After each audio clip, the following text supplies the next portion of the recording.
It is Colon Cancer Awareness Month, and you may not realize this is one of the most preventable cancers thanks to an effective screening tool known as the colonoscopy.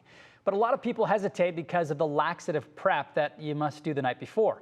Senior health correspondent Monica Robbins talks with a doctor to explain how far the preps have come, and they're not as difficult as you might think.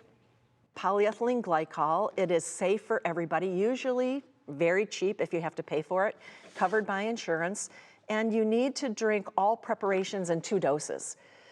You start the night before about 6 o'clock, and then 4 hours before your procedure the next day, you get all of that small intestinal bile, the yellow secretions out so we can see the lining very carefully. So the gallon is split in half, but it's basically 8 ounces every 10 minutes. And it can be a challenge, especially if someone's had bariatric surgery or slow stomach emptying. So this was safe for everybody, and that had been a barrier because people just couldn't imagine drinking it or felt unwell. But we can get people through this, and there are ways to decrease nausea.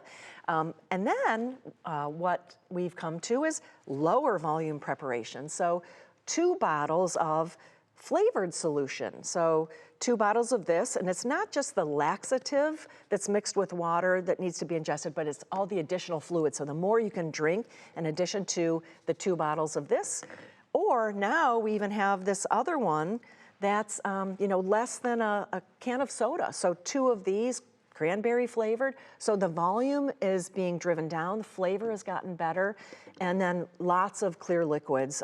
And dividing these things into 2 different doses often is more palatable. So these are very effective medications. And a good warning, when you start those, don't leave the house. Stay near the throne. Yes.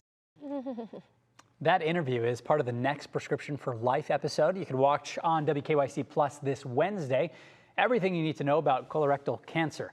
Find the WKYC Plus app on the Amazon Fire Stick, Apple TV, or Roku, or you can go to the Prescription for Life YouTube page.